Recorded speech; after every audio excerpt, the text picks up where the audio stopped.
Attend নেওয়া হয়ে যাবে, এটা লেকচারাররা নিয়ে নেবেন, ঠিক আছে? আচ্ছা, আমরা আজকে ইনশাআল্লাহ রেসপিরেটরি সিস্টেমের 2 নম্বর আইটেমটা শেষ করার চেষ্টা করব। লাস্ট ক্লাসে আমি পালমোনারি টিকিউলারিটিস অফ পালমোনারি সার্কুলেশন বলেছিলাম। আজকে আমরা একটু দেখি যে negative pulmonary interstitial pressure and the mechanism for keeping the alveoli dry। মানে কোশ্চেনটা হচ্ছে যে why alveoli is always dry, মানে অ্যালভিওলাইতে কোনো পানি থাকে না কেন, অ্যালভিওলাই why শুক না, মানে এটা কিন্তু তোমার ভাইভাতে এবং রিটেনে খুব একটা কমন কোয়েশ্চেন। একটা রিটেনে ছোট্ট করে একটা পাশে করে দিয়ে দিবে, write down the mechanism for keeping the alveoli dry. তাহলে আমরা দেখি যে কেন অ্যালভিওলাই ড্রাই থাকে। The pulmonary capillaries and the pulmonary lymphatic system normally maintain a slight negative pressure in the interstitial space। ঠিক আছে, দেখা যায় যে পালমোনারি ক্যাপিলারি এবং পালমোনারি লিম্ফেটিক সিস্টেম তারা অলওয়েজ ট্রাই করবে যে ইন্টারস্টিশিয়াল স্পেস যে আছে ওখানে একটা স্লাইট নেগেটিভ প্রেশার রাখতে। So whenever the extra fluid appears in the alveoli, it will simply be sucked mechanically into the lung interstitium through the small openings between the alveolar epithelial cells। This is the lung interstitial space অথবা interstitium, alveolus অথবা alveoli and pulmonary capillary মাঝের যে স্পেসটা এটাকে আমরা interstitial space বলি, ঠিক আছে? এই ইন্টারস্টিশিয়াল স্পেসে দেখা যায় যে পালমোনারি ক্যাপিলারি এবং লিম্ফেটিক সিস্টেম অলওয়েজ মেইন একটা স্লাইড নেগেটিভ প্রেশার মেইনটেইন করে। দ্যাটস ওয়াই এখানে কোনো ফ্লুইড জমা হতে পারে না, ঠিক আছে? যখন এখানে ফ্লুইড জমা হয়ে যাবে তখন বিভিন্ন ডিজিজ কন্ডিশন আমরা বলবো। এক্সেপ্ট ফিউ মিলিলিটার ফ্লুইড দেখি এটা আমরা, তাহলে তোমার what is the mechanism that keeping the alveoli dry যদি বলে তাহলে তোমরা বলবে the pulmonary capillaries and the pulmonary lymphatic system normally maintain a slight negative pressure in the interstitial spaces। interstitial স্পেসটা কি তোমাদেরকে দেখালাম, এই যে the space between the alveolus and pulmonary capillary is the interstitial space, this is the interstitial space or interstitium। So whenever the extra fluid appear in the alveoli, it will simply be sucked mechanically into the lung interstitium through the small openings between the alveolar epithelial cells।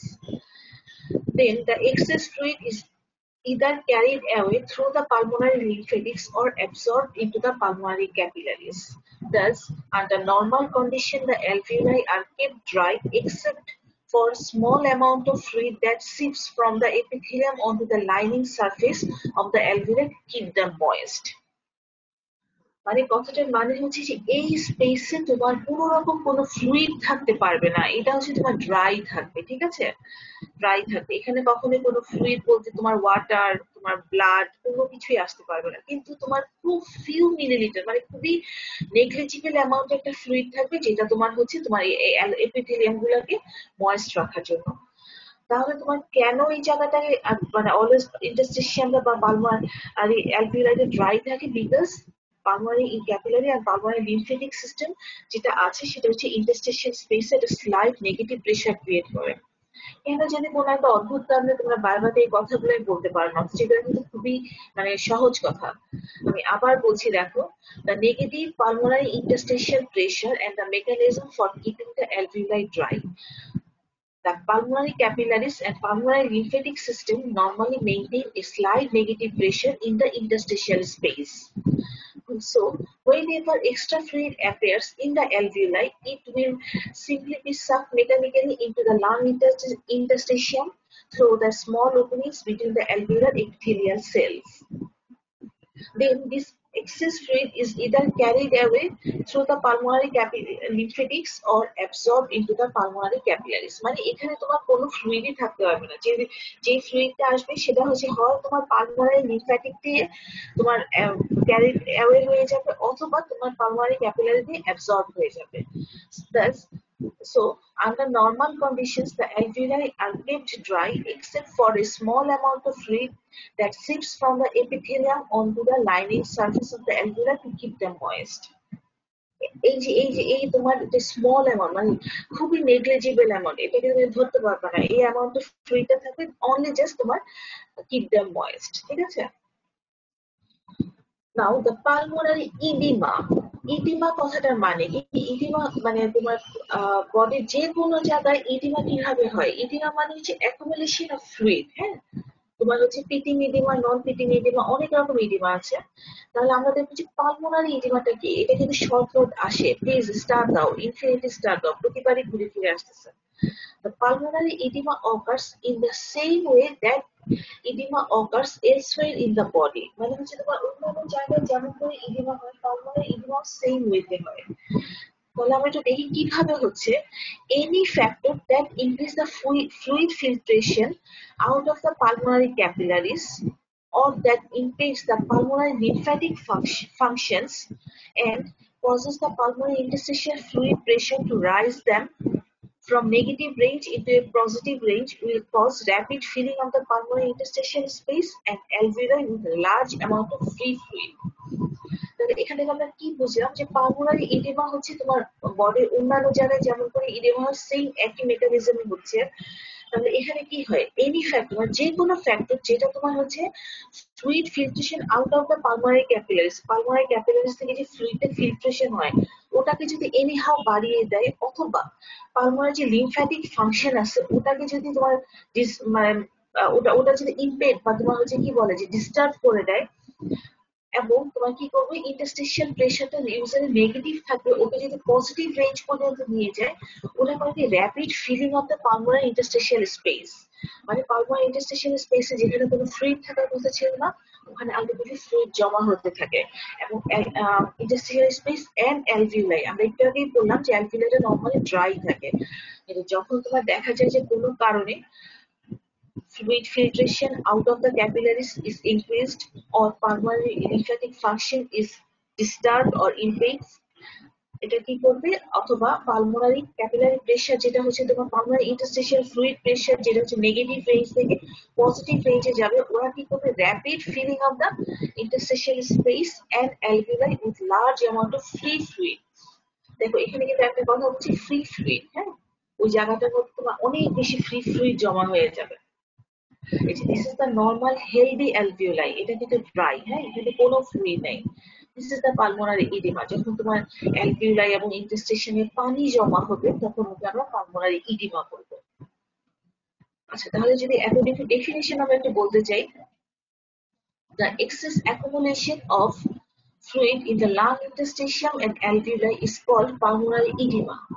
The excess accumulation মানে হচ্ছে তোমার তোমার অনেক বেশি পানি যখন pulmonary lung ইন্টারস্টিশিয়াম এবং অ্যালভিওলাইতে জমা হয়ে যাবে, যেটা তোমার নরমালি ড্রাই থাকার কথা, ওই কন্ডিশনকে আমরা বলি হচ্ছে পালমোনারি ইডিমা।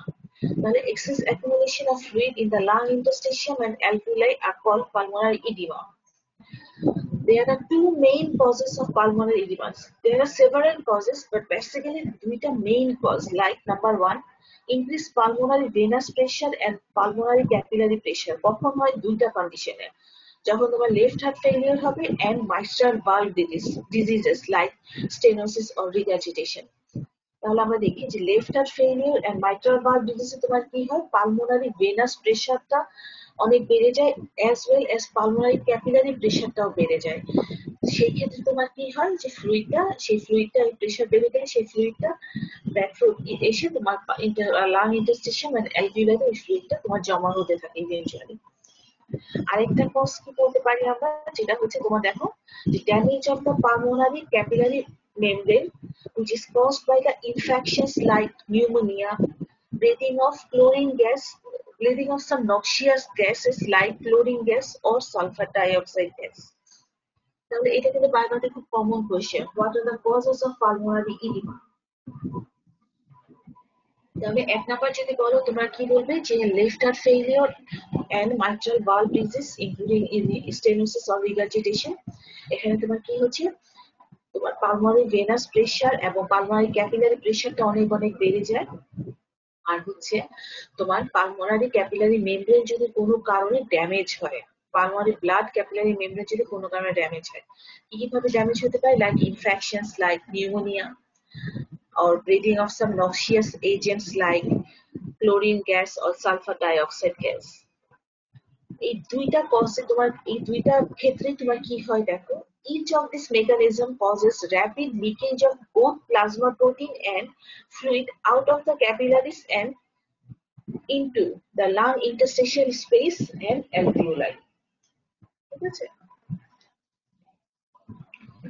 তাহলে এই যে দুইটা কজ বললাম যে তোমার হচ্ছে pulmonary capillary and pulmonary venous প্রেশারটা বেড়ে যাওয়া এবং তোমার পালমোনারি ব্লাড ক্যাপিলারি মেমব্রেন যে ইনফেকশন হচ্ছে, এই দুইটা ক্ষেত্রেই তোমার কি হয়, দুইটা মেকানিজমে তোমার কি হয়, rapid leakage of both plasma protein and fluid out of the capillaries and into both the lung interstitial spaces and alveoli, where the pulmonary edema occurs that causes the accumulation of fluid in the interstitial space and alveoli.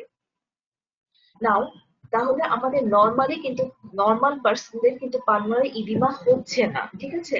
Pulmonary oedema কখন হবে? যখনই pulmonary oedema হওয়ার একটা safety factor আছে, ঠিক আছে? আমরা দেখি the plasma, এটা মাঝে মধ্যে আসে, what is write down the safety factor of pulmonary edema. The plasma colloidal osmotic pressure is 28 millimeter of mercury. এটা আমরা জানি, plasma colloidal osmotic pressure, colloidal osmotic pressure is 28 millimeter of mercury, যার কাজ কি, which forces fluid to move from interstitial space into the capillary, মানে হচ্ছে plasma colloidal osmotic pressure, হ্যাঁ, is 28 millimeter of mercury, which causes forces of fluid to move from interstitial space into the capillaries. Whereas the pulmonary capillary pressure is 7 millimeter of mercury, যার কাজ হচ্ছে forces fluid to move from capillary to the interstitial space, মানে just মানে vice versa, opposite কাজটা করবে। colloidal osmotic pressure এর কাজ হচ্ছে ফ্লুইডটাকে ইন্টারস্টিশিয়াল স্পেস থেকে ক্যাপিলারিতে রেখে দিবে, মুভ করবে। আর হচ্ছে তোমার ক্যাপিলারি প্রেসারের কাজ হচ্ছে forces the fluid move from capillary to interstitial space, মানে জাস্ট অপোজিট কাজটা করবে। এখন এই দুইটা প্রেসারের মধ্যে যদি ডিফারেন্স থাকে তখনই তোমার পালমোনারি ইডিমা হবে না। যখনই দেখা যাবে যে এই 28 আর 7 এর মধ্যে কোনো ডিফারেন্স নাই, তখনই আমার ফ্লুইডটা অ্যাকুমুলেশন হয়ে পালমোনারি ইডিমা হতে থাকবে। আমি আবার বলছি, পালমোনারি ইডিমা সেফটি ফ্যাক্টর বলতে আমরা কি বুঝি?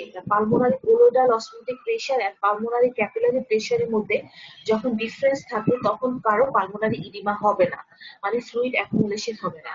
কিন্তু যখনই তোমার দেখা যাবে যে দুটোর মধ্যে ডিফারেন্সটা নাই বা ডিফারেন্সটা কমে আসতেছে, তখনই তোমার ফ্লুইড অ্যাকুমুলেশন হয়ে পালমোনারি ইডিমা হতে থাকবে, ঠিক আছে?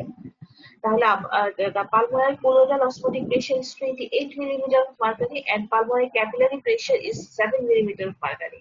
The pulmonary capillary pressure must rise from normal level of 7 millimeter of mercury to more than 28 millimeter of mercury to cause the pulmonary edema. মানে 7 থেকে বাড়তে হবে এবং 28 থেকে মানে ওদের মধ্যে কোনো ডিফারেন্স,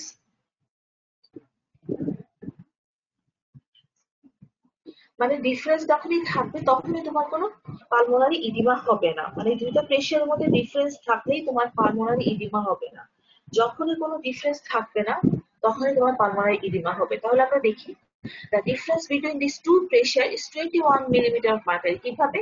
28 minus 7, 28 minus 7 করলে তোমার 21 millimeter of mercury হয়, which always prevent the escape of fluid from capillaries and thus prevent the development of pulmonary edema. So, 21 millimeter mercury giving an accurate safety factor against the pulmonary edema. মানে হচ্ছে তোমার এই 28 minus 7 যখন 21 হয়, 21 millimeter mercury হয়, এই pressure ডিফারেন্সটাই তোমার হচ্ছে পালমোনারি ইডিমা হতে দিবে না। The difference between the two pressure, that is 21 millimeter of mercury, always prevents the escape of fluid from the capillaries and thus prevents the development of pulmonary edema. So 21 millimeter of mercury is giving an accurate safety factor against the pulmonary edema. ঠিক আছে? এখন safety factor in chronic condition, এটা তোমার রিটেনে মাঝে ভাইভাতে আমরা মাঝে মাঝে এমসিকিউতে আসে, ঠিক আছে? যখন দেখা যায় when the pulmonary capillary pressure remains elevated chronically for at least 2 weeks, the lungs become even more resistant to pulmonary edema because the lymph vessels expand greatly. increasing their capability to carry fluid away from the interstitial spaces perhaps as much as tenfold. মানে যখন দেখা যাবে যে তোমার pulmonary capillary pressure মোর দেন 2 weeks elevated থাকে, তখন তোমার কি হয় যে লিম্ফ ভেসেল গুলো তোমার গ্রেটলি ইনক্রিজলি এক্সপান্ডেড থাকে, ওদের ক্যাপাবিলিটি অনেক বেড়ে যায়। They can carry away fluid from the interstitial space. Therefore, in patients with chronic mitral stenosis, pulmonary capillary pressure of 40 to 45 millimeter mercury have been measured without development of lethal pulmonary edema. ঠিক আছে? কিন্তু দেখো যে rapidity of death in persons with acute pulmonary edema কি হয়, when the pulmonary capillary pressure rises even slightly above the safety level factor, that is 21 millimeter of mercury, lethal pulmonary edema can occur within hours or even within 20 to 30 minutes if the capillary pressure rises 25 to 30 millimeter of mercury above the safety factor level. Thus, in acute left heart failure in which the pulmonary capillary pressure occasionally does rise 50 millimeter of mercury, death may ensue in less than 30 minutes as a result of acute pulmonary edema. মানে chronic কন্ডিশনে তো হচ্ছে তোমার lymphatic system গুলা তোমার কি বলবো যে মানে ওদের একটা কি বলবো ওরা গ্রেটলি এক্সপান্ডেড হয়ে যায় এবং ফ্লুইডটা ক্যারি করতে পারে। কিন্তু তোমার যার অ্যাকিউট লেফট হার্ট ফেলিয়ার হলো, মানে মাত্রই লেফট হার্ট ফেলিয়ার হলো, দেখা যায় যে ওর সাথে সাথে তোমার পালমোনারি ইডিমা ডেভেলপ করে যায়। আর এবং ওই ক্ষেত্রে তোমার দেখা যায় পেশেন্টটা উইদিন লেস দেন 30 মিনিটসের মধ্যে ওর ডেথ হতে পারে। Now, the pleural space. What is pleural space? The space between the parietal pleura and visceral pleura is known as pleural space. It is a potential space. Potential space মানে এই স্পেসে usually দেখা যায় যে তোমার কোনো ফ্লুইড থাকবে না, কিন্তু তোমার খুব স্মল মিলিলিটার ফ্লুইড থাকতে পারে টু প্রিভেন্ট ফ্রিকশন। এগুলো তো তোমাদের জানার কথা, অ্যানাটমি যখন পড়ে আসছে। দেখো, this is the pleura, two pleura, parietal pleura and visceral pleura. This is the lung. এবং দেখো এই প্লুরাল স্পেসের মধ্যে কিন্তু ইউজুয়ালি কোনো this is the normal plural space, দেখো কোনো ফ্লুইড থাকবে না। তোমার ইভেন্চুয়ালি দেখো এটা ইভেন্চুয়ালি ডিস্ট্রিবিউটেড, নো ফ্লুইড, যে খুব স্মল মিলিলিটারে ফ্লুইড থাকবে যেটা হচ্ছে তোমার ফ্রিকশনটাকে প্রিভেন্ট করে। কিন্তু যখন তোমার দেখা যায় যে এই দুইটা প্লুরার মধ্যে ফ্লুইড জমে যায় like this is the pleural effusion between the two plural space. আমরা একটু আগে বললাম পালমোনারি ইডিমা মানে হচ্ছে তোমার অ্যালভিওল ইন্টারস্টিশিয়াম এন্ড অ্যালভিওলাই ইউজুয়ালি ড্রাই থাকে, কিন্তু যখন ওখানে ফ্লুইড জমে যায় ওকে আমরা পালমোনারি ইডিমা বললাম। আর যখন দুইটা প্লুরার মাঝখানে পানি জমে যায় তখন ওকে আমরা প্লুরাল ইফিউশন বলতেছি। This is the normal lungs, this is the pleural effusion. তাহলে negative pressure in the pleural fluid কেন হয়, তোমার এই প্লুরাল ফ্লুইডেও নেগেটিভ একটা প্রেশার থাকে। A negative force is always required on outside of the lungs to keep the lungs expanded. তোমরা মেকানিজম অফ রেসপিরেশন যখন পড়েছো তোমরা এটা অবশ্যই জানো, একটা নেগেটিভ প্রেশার তোমার always required on the outside of the lungs to keep them expanded. This is provided by negative pressure in normal pleural space. The basic cause of this negative pressure is pumping of fluid from the space by lymphatics. As the normal collapsing tendency of the lung is about -4 millimeter mercury, the pleural fluid pressure must be at least as negative as -4 millimeter mercury to keep them expanded. Actual measurement has been shown that the pressure difference is usually -7 millimeter mercury, which is few millimeters of the mercury more negative pressure than collapsing tendency of the lungs. Thus, the negativity of the pleural fluid keeps the normal lungs pulled against the parietal pleura of the chest cavity, except for an extremely thin layer of the mucoid fluid that acts as a lubricant. এই যে বারবার তোমরা কেন জানি বারবার এই প্রশ্নটা মানে বলতে থাকো যে ওখানে তো একটা থিন লেয়ার অফ ফ্লুইড থাকে, মানে এটা এতই নেগলিজিবল যে ওটা একটা লুব্রিকেন্ট হিসেবে কাজ করে, মানে হচ্ছে দুইটা প্লুরার মধ্যে ফ্রিকশনটাকে তোমার প্রিভেন্ট করে। তাহলে দেখা গেল যে তোমার ওই প্লুরাল স্পেসে তোমার একটা নেগেটিভ প্রেশার থাকে যার জন্য ওখানে কোনো ফ্লুইড জমা হতে পারে না। তাহলে প্লুরাল ইফিউশনটাকে collection of large amount of free fluid in the pleural space, মানে হচ্ছে তোমার ভিসারাল প্লুরা এবং প্যারাইটাল প্লুরার মধ্যে যখনই তোমার এটা large amount of free fluid জমা হবে ওটাকে আমরা প্লুরাল ইফিউশন বলছি। What are the causes of pleural effusion? এটা শর্ট নোট আসে, pleural effusion শর্ট নোট দাগিয়ে রাখো। The blockage of the lymphatic drainage from the pleural cavity. Number two, cardiac failure, which causes excessively high peripheral and pulmonary capillary pressure, leading to excess transduction of fluid into the pleural cavity. Number three, greatly reduced plasma colloidal oncotic pressure. Plasma colloidal oncotic pressure. Plasma কি করবে যখন এই প্রেশারটা কমে যাবে, it allowing excessive transduction of fluid. Plasma colloidal osmotic pressure always চাবে ফ্লুইডটাকে ধরে রাখতে। যখন তোমার প্লাজমা colloidal osmotic প্রেশারটা কমে যাবে তখন তোমার কি হবে, ফ্লুইডটা বের হয়ে যাবে। Number four, infections or any other causes of inflammation. The surface of the pleural cavity, which increases the permeability of the capillary membrane and allows a rapid dumping of blood, plasma proteins and fluid into the cavity. ইনফেকশনের অসংখ্য কারণ আছে, usually এই চারটা হচ্ছে basic cause. blockage of lymphatic drainage from the pleural cavity, cardiac failure, greatly reduced plasma colloidal osmotic pressure, infection or any other cause of inflammation of the surface of the pleural cavity. আচ্ছা, আর এইটাতে তোমরা কতটা star দিবা আমার জানা নাই, infinity star দিয়ে দাও। What is ventilation perfusion ratio? এটা হচ্ছে তোমার ভাইবার জন্য মানে অসম্ভব একটা ফেভারিট কোয়েশ্চেন, আর রিটেনের জন্য তো আছেই। তোমরা আমাকে তার আগে যে কোনো একজন বলো, হোয়াট ইজ অ্যালভিওলার ভেন্টিলেশন? কে বলবে? আমি জানি এটা তোমাদের খুব সুন্দর করে পড়ানো হয়েছে। What do you mean by alveolar ventilation? কেউ নাই?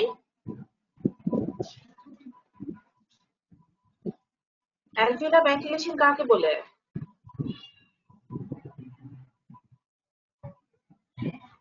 41 আছে, কেউ তো একজন বলো।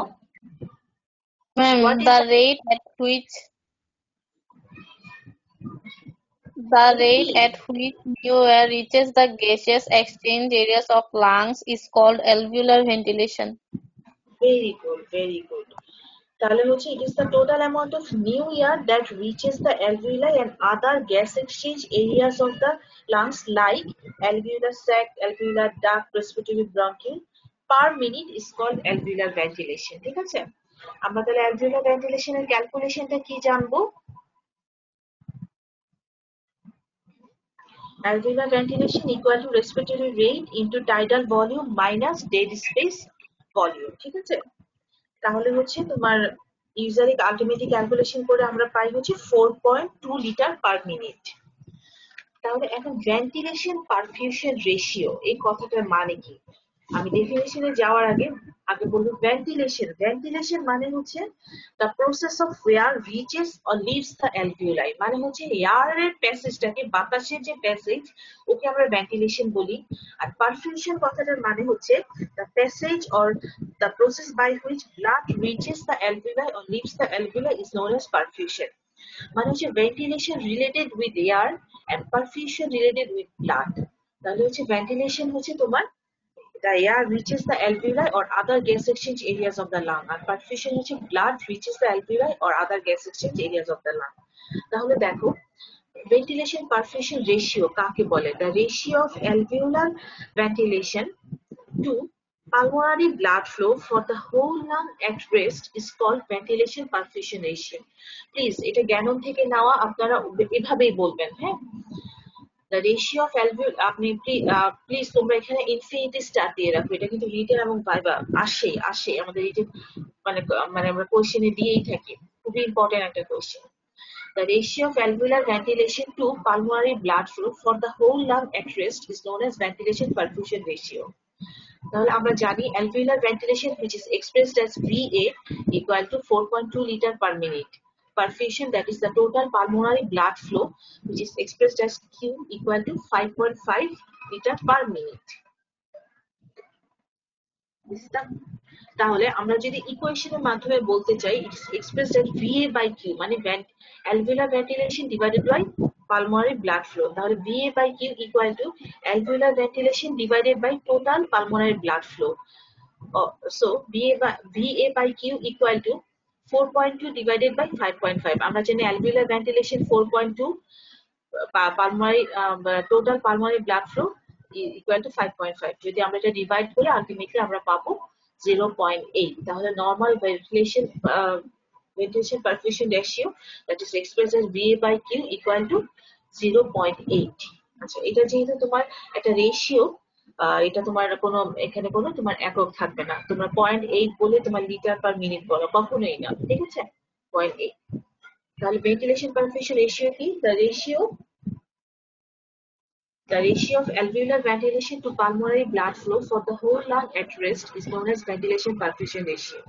Alveolar ventilation equal to 4.2 liter per minute, or alveolar perfusion, that is total pulmonary blood flow, equal to 5.5 liter per minute. এই যে লিটার পার মিনিট কাটাকাটি হয়ে গিয়ে তোমার কি হলো 0.8. তাহলে normal VA by Q equal to 0.8. The ventilation perfusion ratio, it can be altered in different parts of normal lungs and also in diseased lungs that hampers the gas exchange. The importance কি? The gas exchange depends on the ventilation perfusion ratio. আমরা একটু পরে দেখতে পাবো যে অ্যাপেক্সে একরকম, তোমার বেসে একরকম, যেটা তোমার মানে এক একটা রিপ্রেজেন্ট করছে। তাহলে ventilation perfusion ratio যখন 1 হবে, তার মানে কি the most efficient gas exchange occurs, because as the ventilation is normal, so there is partial pressure of oxygen 110 millimeter of mercury in the alveoli and partial pressure of carbon dioxide 40 millimeter of mercury. তার মানে হচ্ছে VA by Q যখন 1 হবে তখন most efficient gas exchange হচ্ছে। VA ventilation perfusion ratioটা যখন 0 হচ্ছে তখন তোমার পারফিউশন হচ্ছে কিন্তু কোনো ভেন্টিলেশন হচ্ছে না। মানে কি,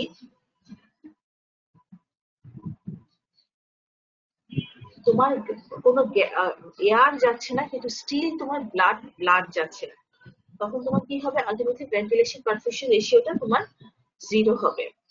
আর VA by Q যখন ইনফিনিটি হবে, when there is adequate ventilation but zero perfusion, তোমার হচ্ছে যখন তোমার ভেন্টিলেশন তো ঠিক মতো হচ্ছে কিন্তু কোনো পারফিউশন হচ্ছে না, তখন VA by Q equal to infinity হবে। ঠিক আছে, আমরা জানি 0 কে কোনো কিছু দিয়ে ভাগ করলে তখন ওটা ইনফিনিটি হয়। তাহলে তোমরা দেখো, there will be no gas exchange through the respiratory membrane at the ratio either 0 or infinity. মানে যখন তোমার VA by Q 0 অথবা ইনফিনিটি হবে তখন তোমার কোনো গ্যাস এক্সচেঞ্জ হবে না। ঠিক আছে, আচ্ছা আমরা এখন দেখি VA ventilation perfusion ratio below normal, এই কথাটার মানে কি? There is inadequate ventilation to provide the oxygen needed to fully oxygenate the blood flowing through it. It is also called shunted blood. R VA by Q greater than normal কখন হবে?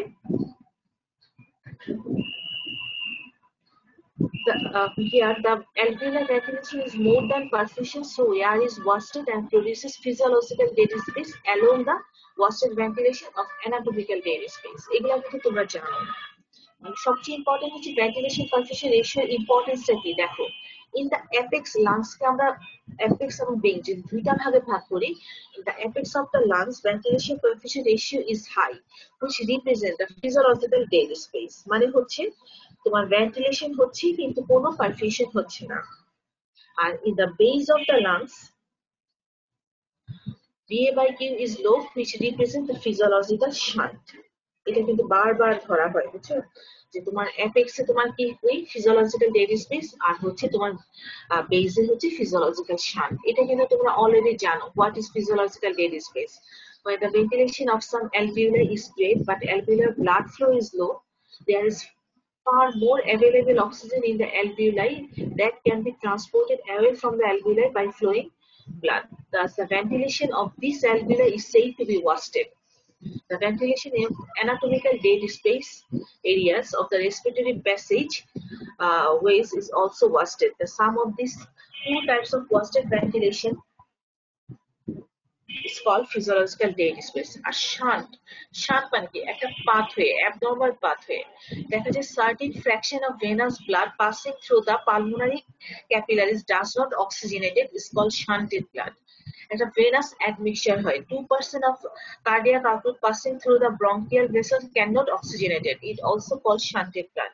So this total quantity of shunted blood per minute is called physiological shunt. ঠিক আছে, তাহলে এটা এভাবে যদি বলতে চাই আমরা, the certain fraction of venous blood plus passing through the pulmonary capillaries does not become oxygenated. This fraction is called shunted blood. Also, some additional blood flows through the bronchial vessels rather through the alveolar capillaries. Normally, about 2% of the cardiac output, this too is unoxygenated shunted blood. The total quantitative amount of this shunted blood plus per minute is called physiological shunt. The greater the physiological shunt indicate the greater amount of blood fails to be oxygenated. ঠিক আছে? This is all about ventilation perfusion ratio. Now breathe in, breathe out and move.